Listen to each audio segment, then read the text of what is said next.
할렐루야. 주님의 이름으로 축복합니다. 오늘 주신 하나님의 말씀 보겠습니다.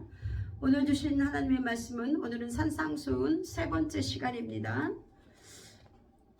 마태복음 5장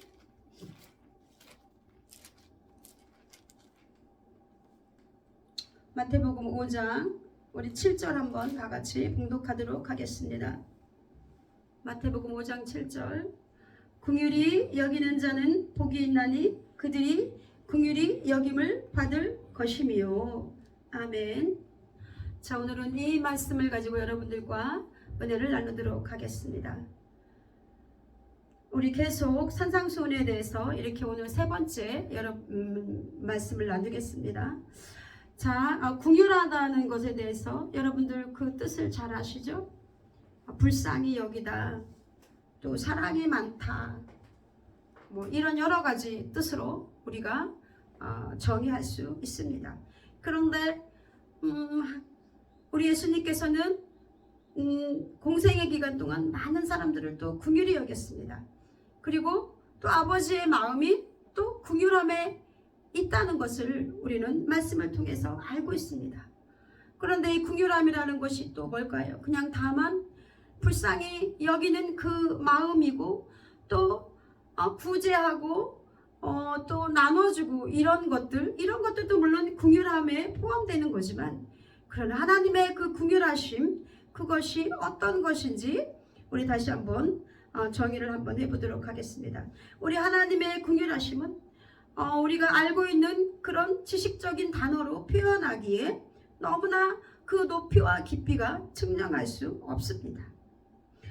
그래서 남을 불쌍히 여겨 돕는 것이 보통 긍휼함으로 여기고 있는데, 우리 조금 더 하나님의 마음을 또 이렇게 정의를 해보자면은, 우리 그 오카는 목사님께서는 긍휼함을 이렇게 정의하셨습니다. 흘러 넘치는 사랑을 주체하지 못하시는 하나님께서 한없이 약하고 악한 사람들을 대할 때 보여주는 행동의 양식이다 라고 이렇게 정의를 하셨습니다. 그리고 또 어떤 말로 또 이렇게 표현할 수 있냐면요, 자비와 사랑과 그 등등 폭이 넓고, 그러니까 하나님의 사랑 긍휼하심은 제가 앞에도 말했지만은 하나님의 그 긍휼하심은 자비와 사랑, 뭐 구제 이런 것보다 훨씬 심오하고 깊어서 그 모든 뜻을 다 담을 수 없다 그랬죠.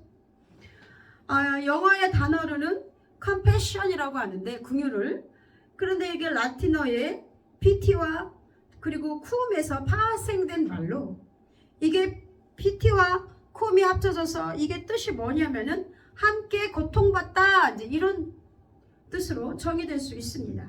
그래서 고오카는 목사님께서는 긍휼하심에 대해서 인간적인 지금 현재 우리나라에서 알고 있는 한글로 가장 표현할 수 있는 적절한 말이 뭘까라고 이렇게 말씀하셨을 때, 그것을 동일시하다라고 이렇게 말씀했습니다. 그거는 뭐냐면은 그 사람의 처지에서 나를 어떤 사람의 입장에 두고 생각하는 마음 자세가 바로 동일시하다라는 그런 뜻이잖아요. 그러니까 이것은 뭐예요? 나는 너를 이해하고 싶어. 나는 너의 사정과 처지를 공감하고 싶어. 이런 뜻이라고 할 수 있습니다. 그러니까 하나님의 사랑은 하나님에 대한 그 우리의 그 흘러 넘치는 사랑. 우리가 자녀들을 사랑하잖아요. 너무너무, 특히나 그 어린 시절 아기 때나 또는 뭐 한참 이쁜 짓 할 때, 그때 막 보기만 하면은 너무너무 그 사랑스럽잖아요. 심지어 그 배변 활동까지도 그것도 그렇게 사랑스럽고, 웃는 모습 하나, 그리고 또 뭐 밥 먹는 거, 뭐 또 엄마라고 아빠라고 부르는 그 모습들, 이 모습 자체가 너무너무 사랑스러워서 어디 직장에서 가도 생각나고, 길에 가도 잠깐 아기를 집에 놓고 있으면 더 생각이 나고. 그런데 하나님의 사랑은 그거보다 더 흘러 넘친다는 거예요. 인간의 사랑과 비교할 수 없을 만큼 하나님께서 그렇게 우리 인간들을 사랑하신다는 것입니다.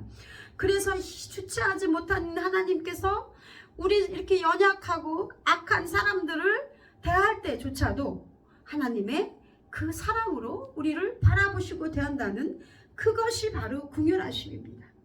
그러니까 우리 인간의 단어로 표현했을 때 저는 공감이라는 말로 이렇게 좀 긍휼하심을 표현하고 싶어요. 그래서 에베소서 2장 4절에는 긍휼에 풍성하신 하나님께서 우리를 사랑하신 그 큰 사랑을 인하여 허물로 죽은 우리를 살리셨고, 그리고 이렇게 성경에 보면 가로 열고 너희는 은혜로 구원을 받은 것이다 라고 이렇게 성경에 나와 있습니다. 네, 하나님께서 얼마나 그 사랑하시는지 어떻게 하셨다고요? 응? 인간들이 너무 불쌍하기 때문에 그 긍휼하심이 너무 풍성하셔서 우리 인간들을 위해서 몸소 십자가에 달려서 죽으심으로 우리를 살리셨다, 이렇게 말씀하고 있는 것입니다. 그래서 우리 성경을 통해서는 하나님의 긍휼하심이 잘 드러나고 있는데, 빌립보서 2장 7절에서 8절에 그는 근본 하나님의 본체시나 하나님과 동등됨을 취한 것으로 여기지 아니하시고 오히려 자기를 비워 종의 형체를 가지사 사람들과 같이 되셨고 라고 이렇게 말씀하고 있습니다. 히브리서 4장 15절에는 우리에게 있는 대제사장은 우리의 연약함을 동정하지 못하실 리가 아니요 모든 일에 우리와 똑같이 시험을 받으신 이르되 죄는 없으시니라. 히브리서 2장 18절 그가 시험을 받아 고난을 당하셨은즉 시험 받는 자들을 능히 도울 수 있느니라. 아멘. 그러므로 그 긍휼하심과 자비하심이 얼마나 크신지 몸소 우리 예수 그리스도께서 종의 형체를 가지사 사람들과 같이 죄수 되셨대요. 그리고 또 우리와 똑같이 시험을 받으셨대요. 왜? 우리의 연약함을 동정하시니까. 그렇기 때문에 우리 모든 아픔과 슬픔과 개개인에게 있는 그런 머리털까지 하나하나 세시는 그 하나님께서 우리의 속사정을 다 아신다는 거예요.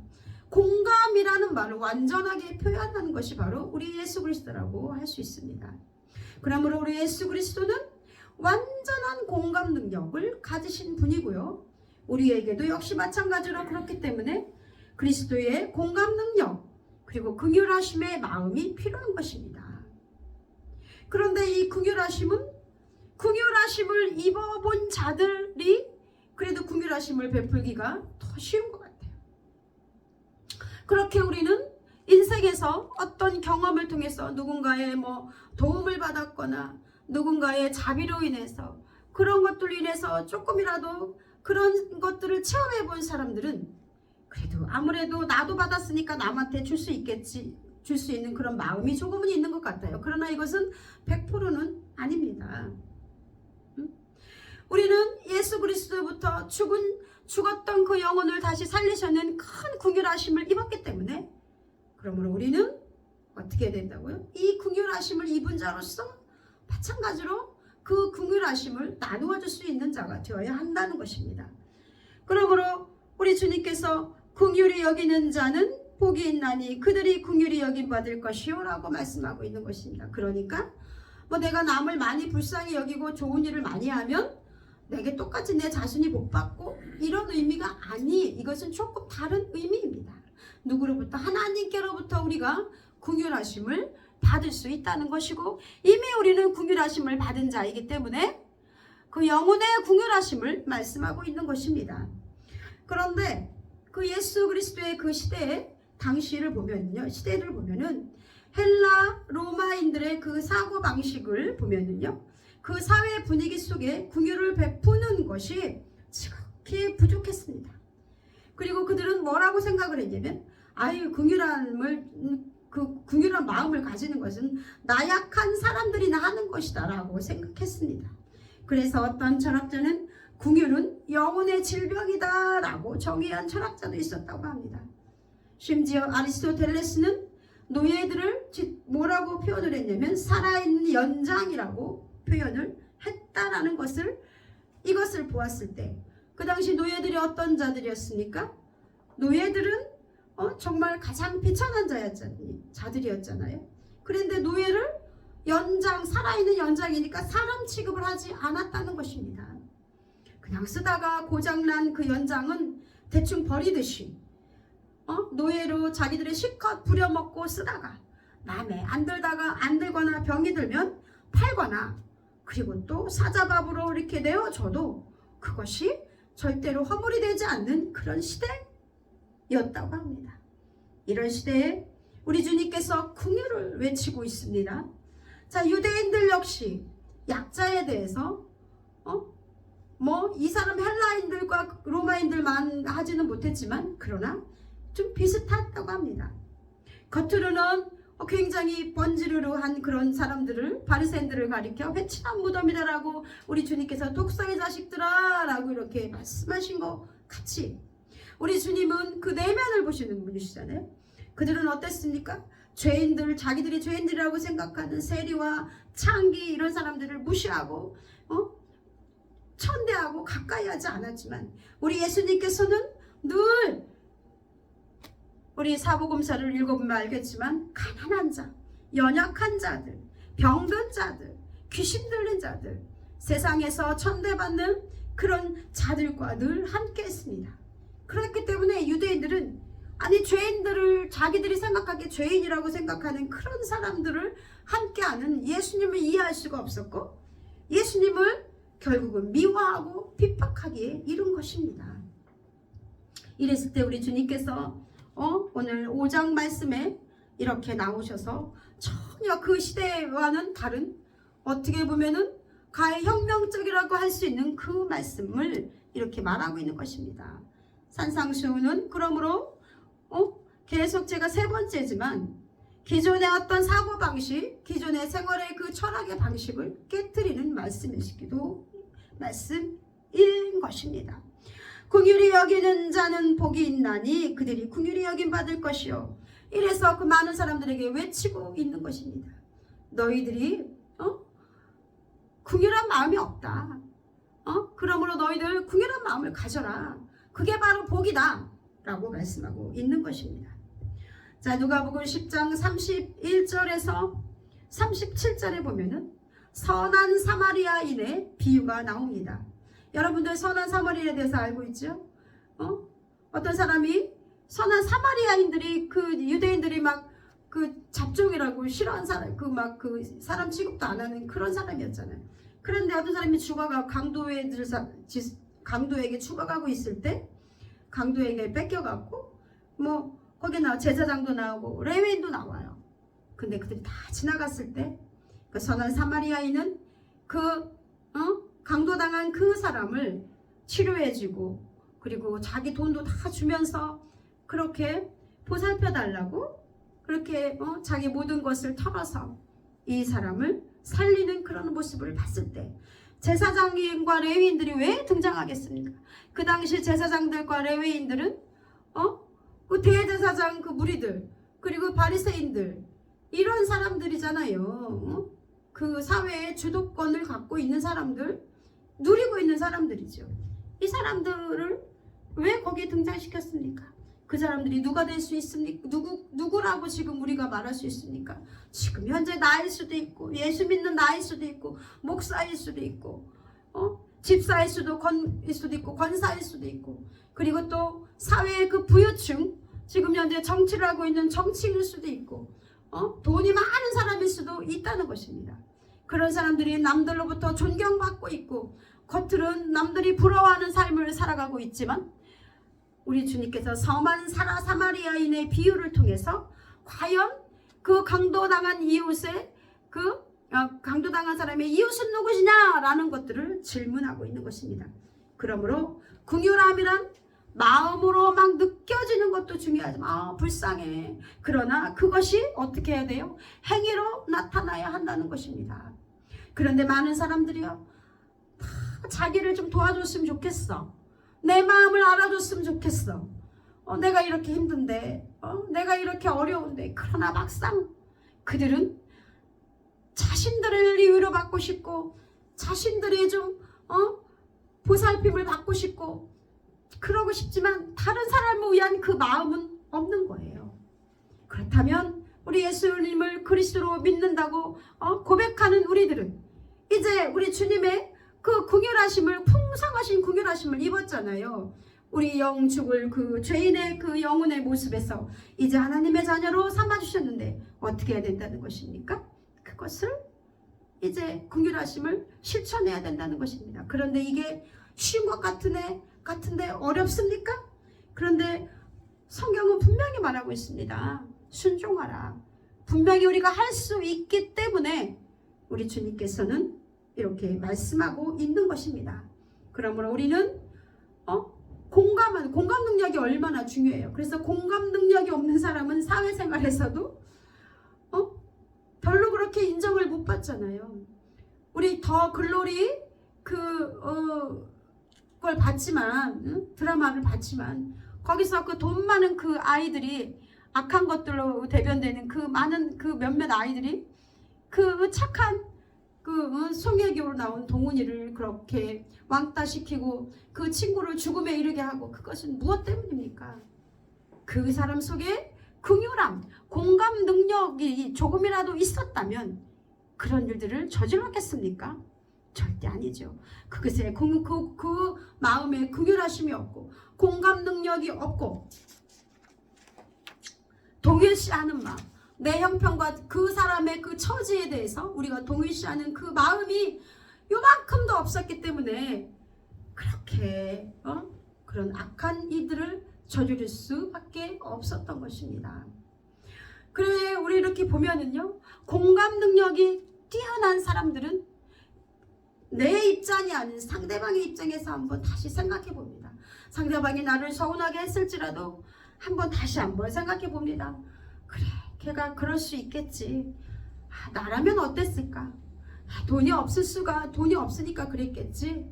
또는 그래, 뭔 힘든 일이 있나 보다, 이렇게 생각합니다. 누가 고민을 얘기했을 때 비난하지 않습니다. 내가 이렇게 죄를 지었어, 내가 이렇게 힘든 일을 했어, 내가 이렇게 이런 일을 했어, 이랬을 때 비난하기 이전에 그럴 수밖에 없었겠구나, 얼마나 힘들으면 그랬을까 라는 것들로, 그 마음으로, 하나님의 그 긍휼하심 마음으로 그 사람과 동일시했을 때 그 사람의 마음이 녹아내릴 수 있는 것입니다. 그때서야 비로소 우리는 그 사람에게 이 하나님의 마음을 우리를 통해서 전달이 되고, 그랬을 때 그 영혼을 사랑하고 그 사람을 사랑하는 그 마음이 전달될 때 비로소 우리가 친구가 될 수 있고, 또 전도의 그 현장에서 우리가 이끌 수 있는 것을 볼 수가 있습니다. 그러므로 우리가 예수 그리스도의 그 은혜로 이렇게 긍휼하심을 입은 자들이라고 우리가 고백한다면, 그래, 선한 사마리아인과 같은 이 비유를 통해서 우리가 그 긍휼함 속으로 들어가야 된다는 것을 알 수가 있습니다. 성경은 많은 여기저기를 보면은 그 당시 약자들을 보호하는 그런 것들이 많이 나타나 있습니다. 성경에 보면은 하나님의 그 긍휼하심을 통해서, 성경이 하나님의 그 성령으로 씌워준 거잖아요. 거기 하나님 마음이 드러난다는 것입니다. 약자의 보호법도 분명히 나와 있어요. 그게 뭐예요? 룻기에 나오는 고엘 제도잖아요. 기업 물을 자, 룻기와 그리고 나오미, 그리고 보아스를 통해서 과부로 아무것도 없이 그냥 완전히 가난해가지고 다 잃어버린 그 나오미와 룻을 어떻게 했어요? 보아스가 기업을 물을 자가 되어서 긍휼함을 베풀었잖아요. 이것이 바로 하나님의 마음입니다. 그것뿐입니까? 가난한 자들을 위해서 우리 하나님께서는 늘 관심을 가지고 있었습니다.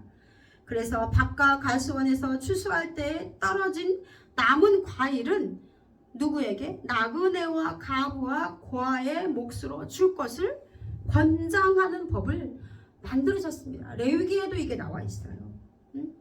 복음서에서는 우리 주님께서 여러 차례 긍휼히 여기셨다는 말씀이 나옵니다. 그래서 시각장애인들, 맹인된 자, 이런 자들이 주여 나를 긍휼히 여기셔서 이렇게 막 외치잖아요. 이랬을 때 그들을 고쳐주셨고, 나병 환자들, 그리고 여러 고치지 못할 병으로 고생하는 병자들과, 그리고 가난한 자, 그리고 과부된 자, 귀신 들린 자들을 불쌍히 여기시고 고치시고 살리시는 그 기적을 베푸셨습니다. 오병이어의 기적을 베푸실 때도 그들이 목자 없는 양 같아서 불쌍히 여기셨다라는 것들이 많이 나와 있는 것을 볼 수가 있습니다. 그러므로 우리 그리스도인들은 하나님의 크신 사랑과 자비와 긍휼을 받은 자들입니다. 그 긍휼로 새 생명 얻고 구원을 받은 자들이기 때문에 우리가 긍휼을 베풀어야 하는 그 이유는 우리가 그 크신 하나님의 긍휼하심을, 죄사함과 구원의 긍휼하심을, 십자가의 그 사랑을 받았기 때문에 당연히 우리도 긍휼함의 열매를 맺어야 된다는 것입니다. 자, 어떻게 하면 될까요? 우리는 그리스도 안에서 그리스도를 위해서 그 긍휼하심을 베풀어야 합니다. 그 누구를 위해서도 아니고 그리스도 안에서 그리스도의 이름으로 예수 그리스도를 위해서 해야 된다는 것입니다. 그러므로 그 긍휼하심의 함의 그 동기는 믿음과 사랑으로 비롯되어야 합니다. 그리고 또 겸손하게 행해야 합니다. 자선을 헤맬 때 우리가 나팔 불면 안 돼요. 나 이거 행했어. 나 돈 많으니까 자선단체에 가입해서. 그러면 안 된다는 것입니다. 하나님이 과부의 두렵돈을 귀히 여기듯이 돈 있다고 우리가 자선을 베푸는 게 아니거든요. 누구 말대로 내 돈 10,000원이라도 한 10,000원을 가지고서 누구 말대로 죽어가는 저 아프리카 그 아이들을 살릴 수 있잖아요. 그리고 또 자살한 어떤 보니까 택시 운전사는 그 막 사람이 이렇게 좀 느낌이 이상하더래요. 그래서 뭐 어디로 가달라 이랬는데 그 사람 말을 듣고 또 죽을 것을 알기 때문에 그곳으로 119를 부른다든가, 그리고 또는 그 사람에게 어떤 분은 또 어디 간증해 봤는데 어디 죽기 전에 한번 어디 기도원에 가봐라 이래갖고서 거기 기도원에 가서 또 죽지 않고 살아난 사람들을 볼 수 있고요. 그래, 우리 믿는 자들이 하는 게 뭐예요? 죽어가는 자들을 살리는 거잖아요. 그쵸? 우리의 도움이 필요한 자들에게 우리가 할 수 있는 최대한의 것들을 우리가 그 긍휼함과 자비를 베풀 때 하나님께서 우리의 그 동기를 보시고 그래, 너는 진짜 겸손하게 너의 선행을 드러내지 않고 나의 영광을 위해서 사는구나 라는 것들로 아시고 우리 인정하신다는 것입니다. 그리고 감사한 마음으로 긍휼을 베풀어야 됩니다. 내가 줄 수 있음에 감사하십시오. 받는 것만이 그게 좋은 게 아니에요. 그래서 주는 자가 받는 자보다 복되다라고 말씀하신 것처럼 맨날 받기만 합니까? 어떻게 그렇게 살아요? 주는 것이 훨씬 복세인 거예요. 자, 우리 마태복음 25장 34절에서 40절까지는 이 긍휼하심에 대해서 또 하나님 예수님께서 이렇게 말씀하신 것이 나와 있습니다. 그래서 마태복음 25장 34절에 40절에는 우리 하나님께서 이 마지막 때 어떻게 해요? 사람들을 이렇게 나누죠. 나누실 때 이렇게 물어봐요. 그래서 34절에 그때 임금이 그 오른편에 있는 자들에게 이르시되 내 아버지께 복받을 자들이여 나와 창세로부터 너를 위해 예비된 나라를 상속받으라 할 때 상속받으라. 내가 줄일 때에 너희가 먹을 것을 주었고 목마를 때에 마시게 하였고 나그네 되었을 때에 영접하였고 헐벗었을 때에 옷을 입었고 옷을 입혔고 병들었을 때에 돌봐왔고 옥에 갇혔을 때에 와서 보았느니라. 이랬을 때 뭐라 그래요? 의인들이 뭐래요? 아이고 하나님 내가 그랬어요 막 이렇게 말하지 않았어요. 이 의인들이 대답하여 이르되 주여 우리가 어느 때 주께서 줄이신 것을 보고 음식을 대접하였으며 목마르신 것을 마시게 편하였나이까? 어느 때에 나그네 되신 것을 보고 영접하였으며 헐벗으신 것을 보고 옷 입혔나이까? 이렇게 질문할 때, 그랬을 때 뭐라 그래요? 어느 때에 병드신 것이나 옥에 갇힌 것을 보고 가서 배웠나이까 하리니, 그때 임금이 대답하여 이르되 내가 진실로 너희에게 이르노니 너희가 여기 내 형제 중에 지극히 작은 자 하나에게 한 것이 곧 내게 한 것이니라. 이렇게 하는 그 말씀이 나오고요. 그러면 이제 또 왼편에 있는 자들에게는 또 저주를 받죠. 지극히 작은 자 하나에게 하지 아니한 것이 내게 하지 아니한 것이니라. 이렇게 말씀하시는 것이 나와요. 자, 우리는 이제 구결하심에 대해서 정의를 했어요. 공감, 그 사람의 입장에서 이해하는 마음, 그리고 동일시하는 거. 그러니까 어떤 건지 대충 알겠죠, 여러분들? 긍휼하심에 대해서, 우리가 하나님의 긍휼하심에 대해서 완전히 편할 수는 없지만, 그러나 이제 하나님의 그 긍휼하심을 어느 정도 여러분들이 어떤 건지 알았을 거예요. 그럼 이제 그것을 행동으로 옮기셔야 됩니다. 내 마음에 긍휼함이 어떠면 그 긍휼하심을 달라고 기도해야 돼요. 긍휼하심이 있으면 원수도 용서할 수 있는 것입니다. 왜 용서하지 못하느냐? 가만히 보니까 긍휼함이 없기 때문이에요. 그 사람이 나한테 무슨 말을 했어? 물론 악으로 한 사람도 있죠. 일부러. 그런데 이렇게 겪어보면은, 얘기를 해보면 자기도 그런 잘못을 한지를 모르는데 괜히 그냥 말 한마디에 상처받고 이런 경우도 굉장히 많은 걸 알 수 있어요. 오해에서 비롯된 것이고, 그 사람이 어떤 환경 때문에 너무 힘들어. 그러니까 사람들에게 좋은 말을 할 수가 없죠. 네? 그리고 또 뭐 좀 눈치도 없는 사람일 수도 있고, 그런데 우리는 제가 나한테 상처를 줬어. 어떻게 그럴 수가 있지?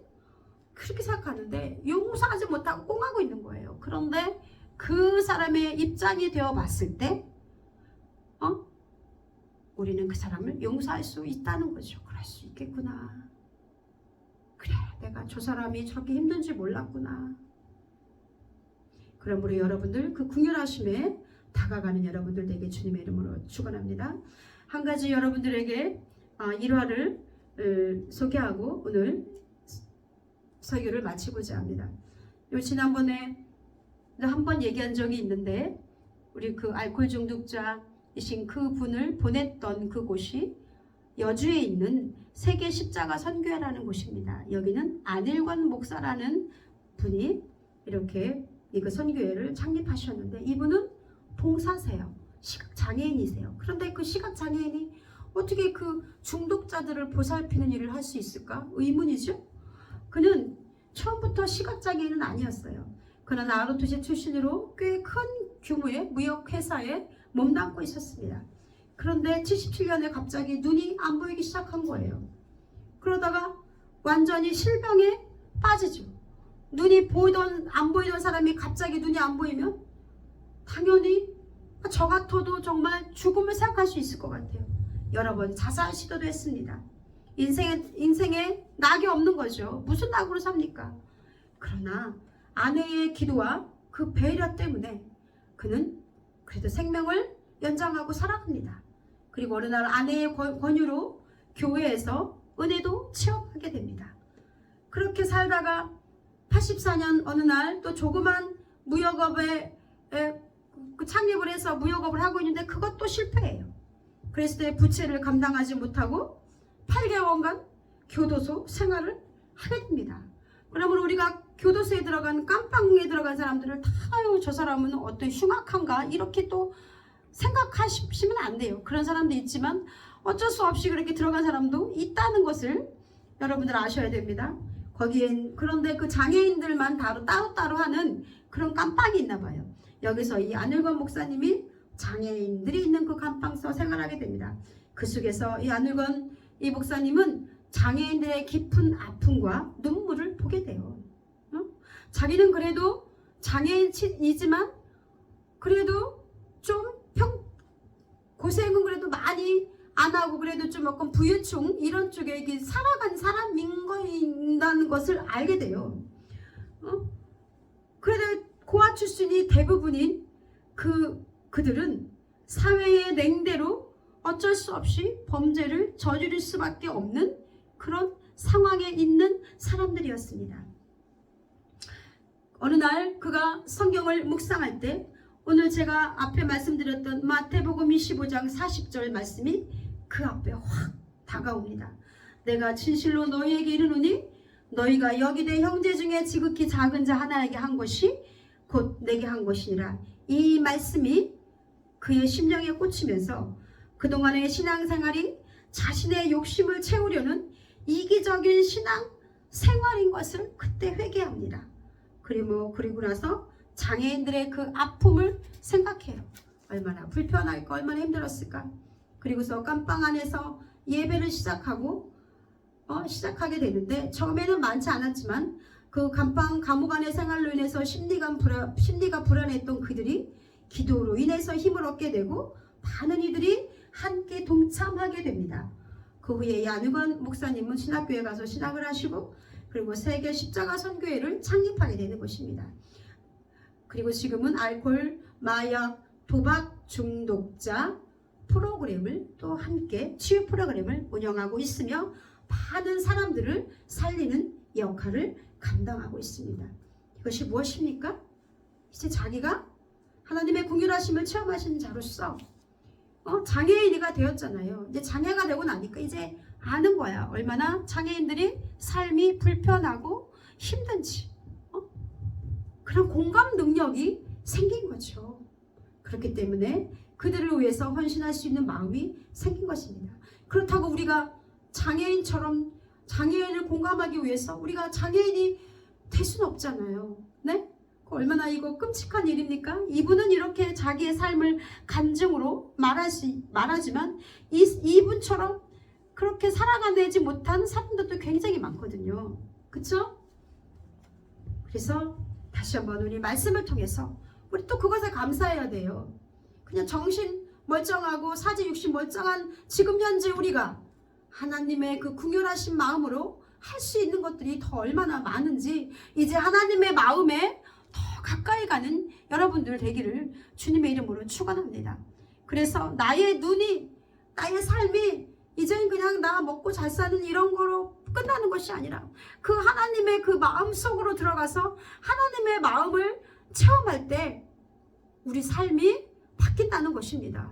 돈이 조금 없어도 내 삶이 조금 힘들어도 나보다 더 많은 사람들, 더 힘든 사람들을 위해서 우리가 그들을 위해서 그들의 그 영혼을 위해서 기도해주고 긍휼히 여기고 사랑으로 자비로 이야기를 들어주고 그들을 끌어안을 때 그 사람들의 그 영혼을 하나님께로 인도하는 그런 선한 영향력을 끼칠 수 있는 그런 그리스도인이 될 수 있는 것입니다.